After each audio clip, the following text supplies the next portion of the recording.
Hello दोस्तों, कैसे हो आप लोग। तो दोस्तों मैं आप सभी का स्वागत करता हूं आपके अपने ग्रेट रोज के यूट्यूब चैनल पे। दोस्तों यहाँ पे अगर हम बात करें तो हमने बहुत ही अच्छे तरीके से आपका जो फर्स्ट चैप्टर था वो कंप्लीट कर लिया है। आज हम आ चुके हैं हमारे सेकंड चैप्टर की तरफ, जिसका नाम है हिस्टोग्राफी इंडियन ट्रेडिशन। अब हमने पिछले चैप्टर में क्या पढ़ा था, in the last chapter we have studied कि भैया कि यूरोपियन कंट्रीज में, वेस्टर्न कंट्रीज में किस तरह से जो हिस्टोग्राफी का जो डेवलपमेंट हुआ था। रेन डेस्कार्ट्स बाबा ने क्या कहा था, हमारे वोल्टेयर जी ने क्या कहा था, हमारे George William Frederick Schlegel, Leopold Warner के, कार्ल मार्क्स, फिर एनालिस्ट स्कूल, फिर उसके बाद फेमिनिस्ट हिस्टोग्राफी, फिर उसके बाद हमने बात करें तो माइकल फौकॉल्ट भाई साहब ने क्या कहा था। ये सारी चीजें हमने क्या की थी, डिस्कस की थी। In this lecture, in this session, in this chapter, we are going to study about the Indian tradition. अब इंडियन ट्रेडिशन में हिस्टोग्राफी किस तरह से डेवलप हुआ था वो चीज हम लोग क्या समझेंगे। सबसे पहली चीज, हिस्टोग्राफी होता क्या है, जो the writing of critical historical narrative. जब क्या करते हैं हम हिस्ट्री के बारे में लिखते हैं अपने खुद के लैंग्वेज में, खुद के वर्ड्स में, और क्या करके चीजों को एनालाइज करके, तो उसको भैया हम क्या बोलते हैं, उसको हम लोग हिस्टोग्राफी बोलते हैं। ठीक है, अब हमने ऑलरेडी देखा है कि हमारी जो हिस्ट्री है वो 3 पार्ट में डिवाइडेड है। सही बात है, 2 मिनट इसको मैं सेव कर लेता हूं पहले। ठीक है, आप सेव हो गया। 3 पार्ट में डिवाइडेड, आपका एंशिएंट में, एक आपका मेडिवल में, और एक आपका मॉडर्न में। अब मॉडर्न में भी 2 तरह से, प्री इंडिपेंडेंस और पोस्ट इंडिपेंडेंस में क्या आपका पूरा ये चीज जो है ये पूरा क्या डिवाइडेड है। सही बात है। अब यहां पे अगर मैं बात करूं तो उसी तरह से हम क्या पढ़ने वाले, हिस्टोग्राफी पे पढ़ने वाले हैं। अब आज हम जो है तीनों चीजें कवर करेंगे, फिर उसके बाद हमारे नेक्स्ट लेक्चर में हम जो मॉडर्न हिस्टोग्राफी है वो थोड़ा डिटेल में पढ़ेंगे कि प्री इंडिपेंडेंस में क्या था, पोस्ट इंडिपेंडेंस में क्या था, ये सारी चीजें। ठीक है, चलो एक एक करके क्या शुरुआत करते हैं। अब सबसे पहली चीज जो मैं आज बात करने वाला हूं वो आपकी historiography in the ancient period. अब एशियंट पीरियड की अगर मैं बात कर रहा हूं, यानी पुराने जमाने, यानी तुकाराम, आत्माराम तुकाराम भिड़े की जमाने की अगर मैं बात करूं तो उस टाइम पे भी जो मेमोरीज थी ग्रेट डीड्स की, फिर जो एंसेस्टर्स हुआ करते थे, जो बैटल्स हुआ करती थी, ये सारी चीजें क्या की जाती थी, स्टोर की जाती थी। लेकिन किस तरीके से स्टोर की जाती थी, आपके ओरल रिसाइटल्स के थ्रू। जैसे पोआराज हो गए, ये हो गया, भल्लाड्स हो गए, ये सारी चीजें क्या है, ये सारी चीजें ओरल रिसाइटल है। सही बात है। यहाँ पे क्या किया था, तो ये सारी चीजें क्या ओरली फॉर्म में क्या डिजर्व की जाती है। अब यहाँ पे अगर मैं बात करूं तो आप सभी को शायद पता होगा कि हमारी जो दादियां होती है, या फिर हमारी जो नानी होती है, या फिर हमारे जो एंसेस्टर्स हुआ करते थे, वो जब भी कहानी सुनाया करते थे, जब भी पुरानी चीजों के बारे में बताया करते थे, हमेशा कहानी बोल के क्या सुनाया करते थे।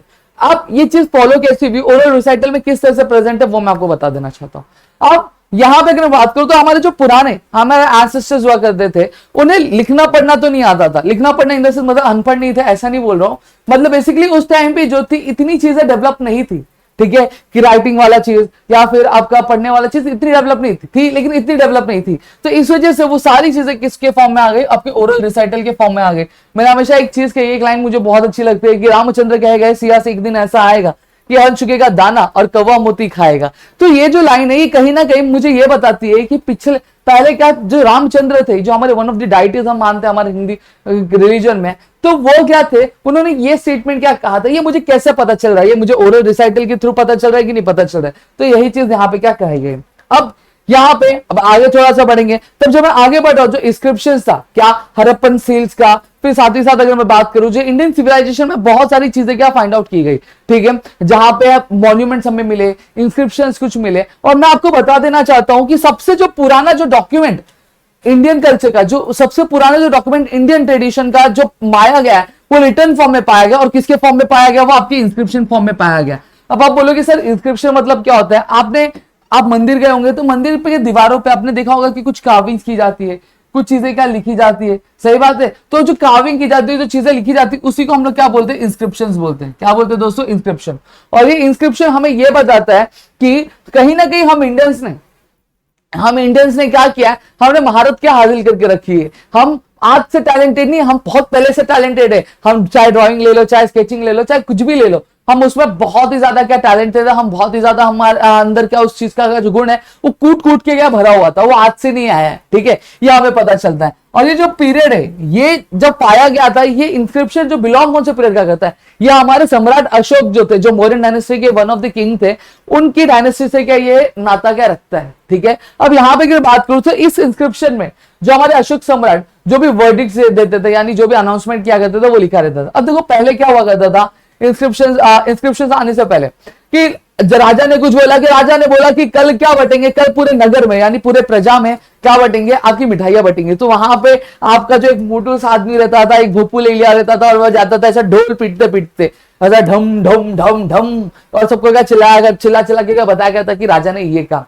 लेकिन अब चीजें चेंज हुई। अब यहाँ पे क्या हुआ, जो हमारे अशोक सम्राट थे, जो मॉडर्न डायनेस्टी आपके रोमन डायनेस्टी में भी क्या किया जाता था, वो आपके इंस्क्रिप्शन यूज करते थे, वही टेक्निक उन्होंने अपनाई और इंस्क्रिप्शन पे क्या आपने वर्डिक्स का लिखना क्या चालू कर दिए। इतनी चीजें चालू हुई। अब टाइम बदला, सी बदली। अब ये देखो, ये बीसीई है। बीसीई का मतलब क्या होता है, बिफोर क्रिश्चियन एरा। चलो थोड़ा सा समझा देता हूं, बिफोर क्रिश्चियन एरा मतलब क्या होता है।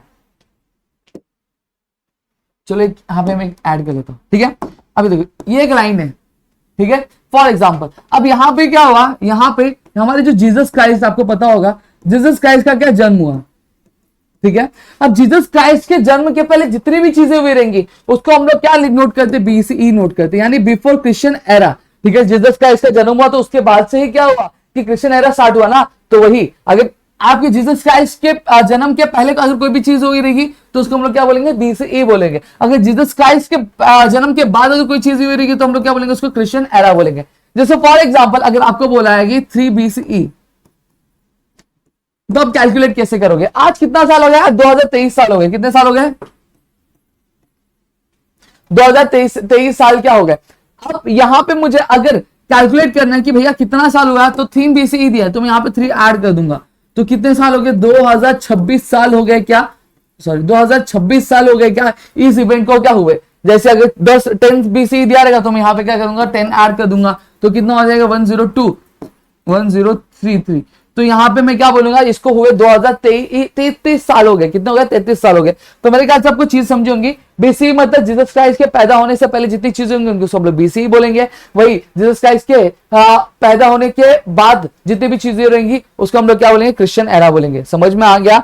और कहीं ना कहीं ये जो डेट बात करता है, ये 3 मिलेनियम बीसीई, 3 मिलेनियम बीसी मतलब क्या हो गया, 30 लाख साल पहले का क्या करता है, ये बिलोंग क्या करता है। समझ में आ गया। अब यहां पे अगर बात करूं तो जब एक्सकावेशन किया गया, सारी चीजें की गई, तो हमें ये चीज तो मिली, लेकिन साथ ही साथ हमें ये जो हड़प्पन सिविलाइजेशन के जो हमें इंस्क्रिप्शंस मिले वो डेसिपेट नहीं हुआ। डेसिपेट मतलब क्या होता है, डिकोड नहीं हुआ। जैसे अब आप बोलोगे इसमें डिकोड मतलब क्या हो गया, देखो अब यहां पे दिया हुआ है, ठीक है, इंस्क्रिप्शन है। अब इसमें क्या बना होगा, इसमें शेप बना होगा, इसमें स्टार्स बने होंगे, इसमें कहीं पे बिल्ली बनी होगी, यहाँ पे कोई शेप बना होगा। तो अब इसको डिकोड करना मुश्किल हो पाता है। सही बात है, क्योंकि ये स्टार का मतलब क्या है, ट्रायंगल का मतलब क्या है, ये शेर का मतलब क्या है, वो कहीं ना कहीं उनकी प्रजा को ही, उनके लोगों को ही मालूम था। सही बात है। तो ये आज तक क्या डिकोड हो पाया नहीं है दोस्तों। क्लियर है। अब यहां पे अगर मैं आगे बात करूं तो धीरे धीरे अब जो इंस्क्रिप्शन था वो चेंज हो गया। क्या हो गया, इंस्क्रिप्शन क्या चेंज हुए।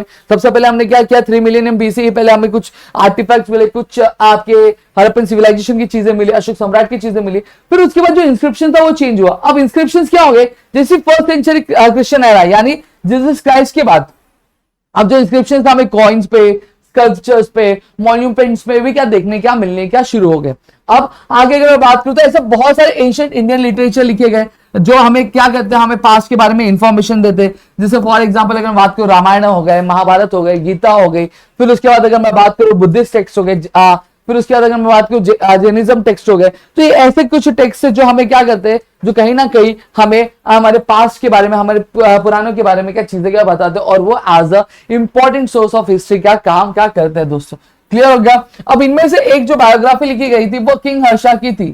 ठीक है, किंग हर्षा की बायोग्राफी थी जिसको नाम क्या दिया गया था, बुक का नाम हर्षचरित दिया गया था। क्या दिया गया, हर्षचरित दिया गया। जो हर्षचरित जो लिखी गई थी 7th सेंचुरी में लिखी गई थी, किसके द्वारा, जो हमारे बाणाभट्टा थे उनके द्वारा लिखी गई थी। अभी आपको याद रख लेना, Harshacharita was a book which was written by the Banavata. It was the autobiography of the king Harsha. ठीक है। अब इस बुक में क्या था कि सबसे पहले किंग हर्षा कैसे थे, उनकी बहादुरी के बारे में था, उनकी पॉलिसीज के बारे में था, वो किस तरह से रहा करते थे, साथ ही साथ उनका बिहेवियर किस तरह से, उनकी प्रजा किस तरह से रहा करती थी, उनके बारे में क्या बहुत सारी चीजें क्या इस किताब में क्या लिखी गई थी दोस्तों। इतनी चीजें क्लियर हुई। अब यहाँ पे मेरे ख्याल से आपको चीज समझी होंगी, तो अगर आप इसका स्क्रीनशॉट नहीं लेना तो ले लो भाई, कि आपको नोट्स भी यहाँ पे हम साथ ही साथ देते जा रहे हैं, आपको कहीं और जाने की जरूरत भी नहीं।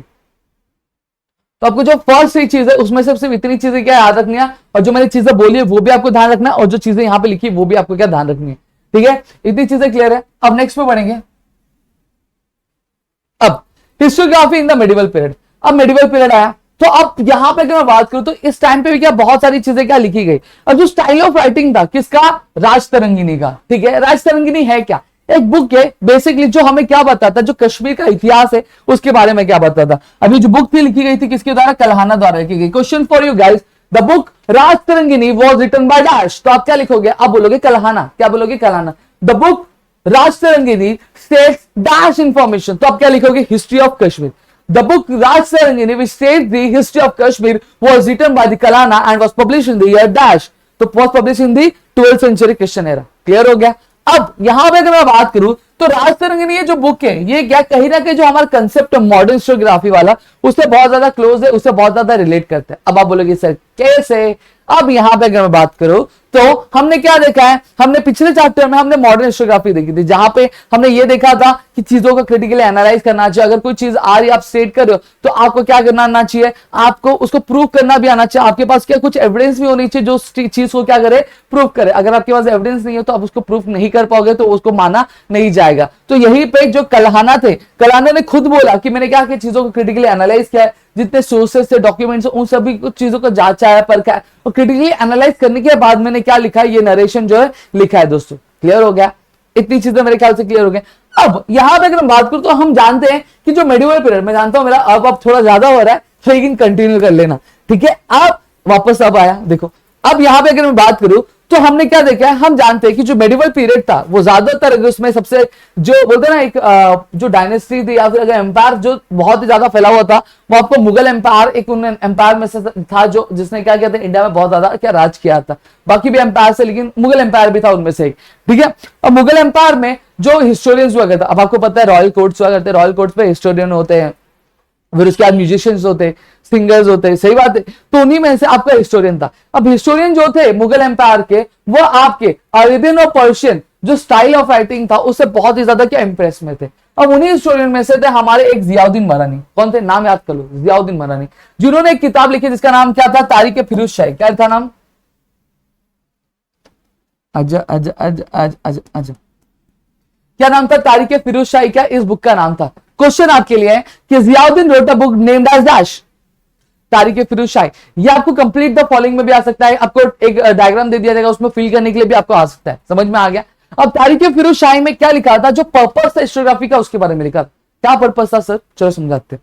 अब इन्होंने क्या बोला जियाउद्दीन मरानी में, ठीक है आप हिस्टोग्राफी लिख रहे हो, आप जो है राजा के बहादुरी के बारे में लिख रहे हो, राजाओं के जो सक्सेस है उसके बारे में लिख रहे हो। कहीं ना कहीं being a historian when you are writing histography it's your duty to include कि राजा की जो फेलियर थे उसके बारे में भी लिखो, राजा की जो इनकरेक्ट पॉलिसीज थी उसके बारे में लिखो, राजा की जो बुरी आदतें थी उसके बारे में भी लिखो। आप हिस्टोरियन हो, आप राजा के चमचे नहीं हो, आप हिस्टोरियन हो तो आपको क्या करना, आपको दोनों ही चीजें लिखना, आपको दोनों ही एस्पेक्ट, अगर कुछ अच्छा है तो अच्छे के बारे में लिखो, कुछ बुरा है तो कुछ बुरे के बारे में लिखो। आपको ये नहीं कि राजा के बारे में अच्छी तो अच्छी चीजें लिखनी, बुरी चीजें नहीं लिखनी, आपको सारी चीजें क्या लिखनी है, नोट करनी रहेगी। अब सिर्फ आपकी जिम्मेदारी राजा के बारे में लिखने की नहीं है, आप हिस्टोरियन हो, उस डायनेस्टी के उस एरा के हिस्टोरियन हो तो आपके वहां के जो सन थे उनके बारे में लिखना है, जो वाइस मैन है उनके बारे में लिखना है, जो गरीब है उनके बारे में लिखना है, जो क्लाइमेट है उनके बारे में भी लिखना है। मतलब आपको क्या करना है, जितने भी ह्यूमन एस्पेक्ट है सारे ह्यूमन एस्पेक्ट्स के बारे में आपको क्या इस किताब में क्या लिखनी है, इस किताब में मतलब अपने जो हिस्टोग्राफी होगी उसमें क्या इंक्लूड करना आपको आना चाहिए। क्लियर हो गया। अब यहां पे अगर मैं बात करूं तो हमारे जो दूसरे थे, अब क्या नाम था इनका, बाबर। क्या नाम था, बाबर, बाबर बोलते हैं, बाबर बोलते हैं, ठीक है। अब यहां पे जो बाबर थे वो क्या थे, फाउंडर थे मुगल एम्पायर के। Question for guess, dash was the founder of the Mughal empire. तो आप लोग क्या बोलोगे, Babar was the founder of Mughal empire. Babar क्या थे, आपके फाउंडर थे क्या मुगल एम्पायर का, ये आप चीज क्या स्टेट करोगे, ठीक है। अब इन्होंने किताब लिखी, इसका नाम क्या था, तुजुकी बबरी। क्या नाम है, तुजुकी बबरी। ये देखो ये तारीख फिरोज शाही है, ये तुजुकी बबरी है, बबरी बाबर, बबरी बाबर, बबरी आया तो समझ लेना बाबर है, फिरोज शाही तो आप समझ जाओगे, फिर जियाउद्दीन मरानी। समझ में आ गया। अब इन्होंने क्या ऑटोबायोग्राफी, अब आप बोलोगे सर ऑटोबायोग्राफी क्या होता है, जब मैं अपने खुद के बारे में चीजें लिख रहा हूं, अपनी कहानी अपनी लाइफ के बारे में चीजें लिखता हूं उसको मैं क्या बोलूंगा, ऑटोबायोग्राफी लिखूंगा। अब बाबर ने कौन सी ऑटोबायोग्राफी लिखी थी, बाबर ने अपनी ऑटोबायोग्राफी क्या क्या इंक्लूड किया था। अब वो राजा थे, अब राजा थे तो वो क्या करते थे, अलग अलग जगह जाते थे, अपने अलग अलग चीजें फेस क्या करते थे, उन्हीं सारी चीजों के बारे में क्या उन्होंने लिखा कि अगर वो अलग जगह जा रहे क्या सारी प्रॉब्लम फेस कर रहे हैं, रास्ते में क्या सारी दिक्कतें हो रही है उनको, साथ ही साथ जब वहां जा रहे हैं तो उस देश की या फिर उस जगह की इकोनॉमी कैसी है, प्लस अगर मैं बात करूं फ्लोरा कैसा है, फोना कैसा है, ये सारी चीजों के बारे में इन्होंने क्या अपनी बुक इस किताब में क्या लिखा हुआ है। दोस्तों क्लियर हो गया। फिर एक और आपकी जो किताब है वो याद रखनी है आपको, अबुल फजल अकबरनामा। अब अबुल फजल अकबरनामा की अगर मैं बात करूं तो ये बुक एक ऐसी बुक है जो हमें क्या बताती है, जो हमें कहीं ना कहीं जो हिस्टोरिकल, जो क्रिटिकल हिस्टोरिकल नैरेटिव है, हिस्टोग्राफी है, उसके बारे में क्या सेट करता है, उसका जो पर्पस है सेट करता है, और वो चीजें हमें क्या यहाँ पे क्या देखने क्या मिल जाती है। क्लियर हो गया? तो यहाँ पे मैंने आपको इतनी चीजें समझा दी, और यहाँ पे भाकर की बात करेंगे। अब भाकर क्या है दोस्तों? देखो भाकर अगर मैं बात करूं तो भाकर एक ऐसी किताब है जिसमें क्या किया जाता है, जो भी हमारे हीरोज होते हैं, जो फ्रीडम फाइटर्स होते हैं, या फिर हमारे जो हमारे देश के लिए, हमारे अलग अलग प्रजा के लिए जिन्होंने बहुत बड़ा योगदान दिया रहता है, उनके बारे में क्या चीजें यहाँ पे लिखी जाती है भाकर में। ठीक है, अब भाकर बहुत अलग अलग टाइप के हैं। यहाँ पे बात करूं, पहले आता सभासद भाकर। सभासद भाकर लिखा था कृष्णा आनंद जी सभासद ने लिखा था। क्वेश्चन फॉर योर गाइस कि Sabhasad Bakhar was written by dash, तो आप क्या लिखो? कृष्णा आनंद जी सभासद। अब ये जो इन्होंने ये जो भाकर लिखा था, कभी लिखा था? छत्रपति राजाराम महाराज का जो रिंग था, यानी जब जो टेन्योर था उस टाइम पे इन्होंने क्या लिखा था। अब ये सभासद भाकर हमें बताता किस चीज के बारे में? हमें छत्रपति शिवाजी महाराज के बारे में क्या चीजें ये क्या बतलाते हैं। वही दूसरी भाकर अगर बात करूं, भाऊसाहेबांची भाकर आणि पानीपतची भाकर, ये हमें क्या डिस्क्राइब करते हैं? जो बैटल है पानीपत का उसके बारे में क्या डिस्क्राइब करते हैं। फिर उसके बाद क्या होलकरांची कैफियत, ये क्या डिस्क्राइब करता है? जो होलकर हुआ करते थे उनका कंट्रीब्यूशन क्या था मराठा रूल के टाइम पे, उसके बारे में हमें क्या डिसाइड ये क्या बताता है। तो देखो सभासद भाकर कृष्णा आनंद जी सभासद ने लिखा था। कभी लिखा था? ड्यूरिंग द रिंग ऑफ छत्रपति राजाराम महाराज। किसके बारे में बताते हैं? छत्रपति शिवाजी महाराज के बारे में बता रहे थे। दूसरा भाकर क्या? भाऊसाहेबांची आणि पानिपतची भाकर, जो हमें बैटल ऑफ पानीपत है उसके बारे में डिस्क्राइब करता है। फिर आज आपका होलकरांची कैफियत। अब होलकरांची कैफियत क्या होता है? होलकरांची कैफियत जो हमें क्या बताता है, जो कंट्रीब्यूशन होलकर्स का, उसके बारे में क्या हमें इंफॉर्मेशन क्या देता है। समझा? तो इतनी चीजें मेरे ख्याल से आपको क्या क्लियर हो गई होंगी। और साथ ही साथ अगर मैं बात करूं भाकर जो अलग अलग टाइप में क्या किया है, आपके डिवाइड किया गया। जैसे आपकी डायनेस्टीज के बारे में भाकर्स होते हैं, आपके जो हीरोज होते हैं उनके बारे में भाकर्स होते हैं, फिर उसके बाद जो बायोग्राफीज होती है उनके बारे में भाकर्स होते हैं, फिर साथ ही साथ जो एक ऐसी चीज है जो इवेंट्स के बारे में हमें डिस्क्राइब करती है उसके बारे में भी क्या भाकर्स होता है। आप देखो कि जितने भी भाकर्स हमने देखे, देखो सभासद भाकर ये छत्रपति शिवाजी महाराज के बारे में बता रहा है। भाऊसाहेबांची पानीपतची भाकर ये क्या बता रही है? हमें जो बैटल ऑफ पानीपत यानी एक इवेंट के बारे में बता रहा है। होलकरांची कैफियत हमें क्या एक बेसिकली एक जो कम्युनिटी उसके बारे में बता रहा है। तो आप देखो कि जितने भी भाकर्स हमने पढ़ी, जितनी भी चीजें हमने पढ़ी, वो क्या करिए अलग अलग चीजें क्या करिए डिफाइन करिए। तो ये आपको याद करके रख लेना है, क्योंकि आपके एग्जाम में क्या क्वेश्चन आता है, और अगर आपने ये याद कर लिया तो आपका यहीं पे आंसर क्या हो जाता है। ठीक है, स्क्रीनशॉट ले लो इसका। चलो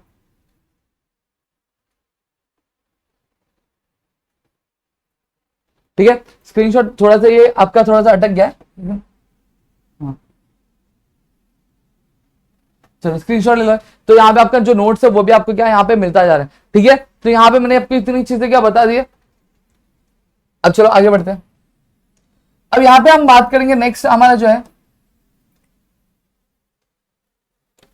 हिस्टोग्राफी ऑफ द आपका किसका? Historiography of in modern period. अब जो हिस्टोग्राफी था मॉडर्न पीरियड में वो कैसा था? अब हम सभी से जानते हैं कि हम हमारे भारत देश पे जो रूल किया गया था वो अंग्रेजों द्वारा क्या रूल किया गया था।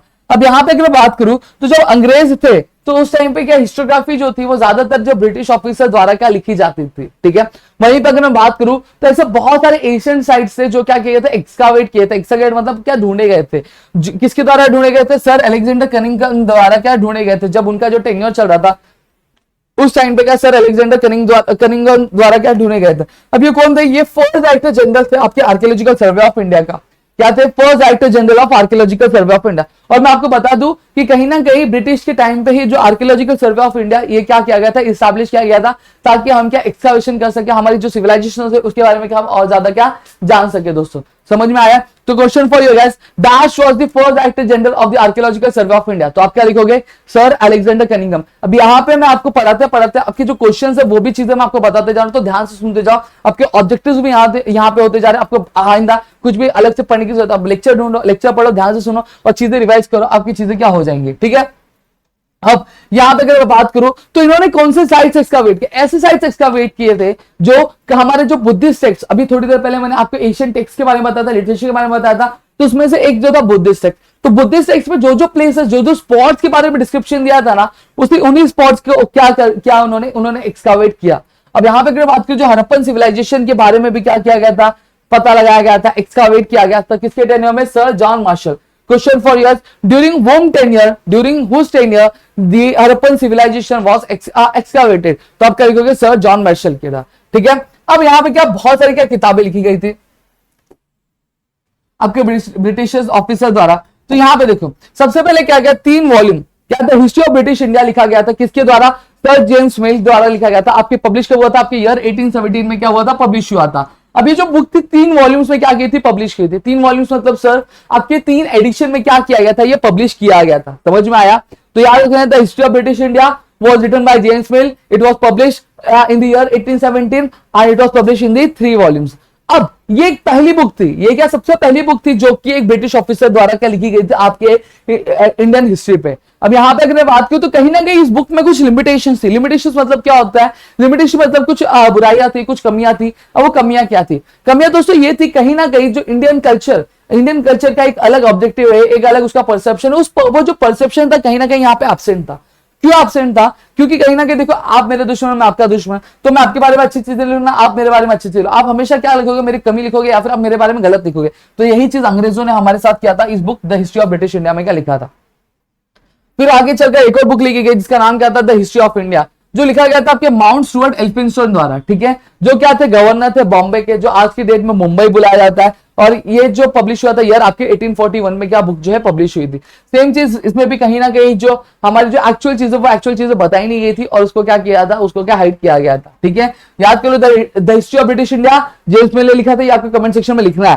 Plus the history of India किसने लिखा था, माउंट स्टुअर्ट एल्फिंस्टन ने क्या लिखा था, जो कि गवर्नर थे क्या बॉम्बे के। क्लियर हो गया? अब यहां पे अब एक और बुक लिखी गई जिसका नाम क्या था, अ हिस्ट्री ऑफ मराठास। क्या लिखा गया था, ए हिस्ट्री ऑफ मराठास, जो कि 3 वॉल्यूम्स में क्या पब्लिश किया गया था और जो आपके ग्रैंड डफ ने क्या लिखा, सर ग्रैंड डफ ने क्या लिखा था। अब कहीं ना कहीं अगर मैं बात करूं, ये भी सेम चीज, जो मराठा रूल था उसको क्या थोड़ा सा नीचा दिखाया गया था, उसके बारे में क्या चीजें प्रॉपर्ली बताई नहीं गई थी, गलत गलत चीजें क्या यहाँ पे क्या डिफाइन किया गया था। अब यहाँ पे अगर आपको मैं एक चीज और बताऊं तो आपको ये जो सेम राइटिंग, ये सेम चीजें जो है आपकी कॉलोनियल टॉड ने जब उन्होंने राजस्थान की हिस्ट्री के बारे में लिखा तो सेम चीज उन्होंने भी की। ठीक है, लेकिन बोलते हैं ना कि कोई ना कोई ऐसा बंदा आता है जो क्या करता है, जो गलत चीजें होती है उसके बारे में क्या बताने की कोशिश करता है। तो सेम यहाँ पे भी आपको बता देना चाहता हूं कि उन्होंने क्या किया, 2 बंदे आए जिसका नाम क्या था, नीलकंठ जनार्दन कीर्तने और विश्वनाथ काशीनाथ राजवाड़े। ये 2 ऐसे बंदे आए जिन्होंने जो ग्रैंड डफ की जो उन्होंने बुक लिखी थी, ग्रैंड डफ ने जो बुक लिखी थी history of Marathas, Maratha rule के ऊपर, उसको क्या किया, एक्सपोज क्या किया दोस्तों। समझा?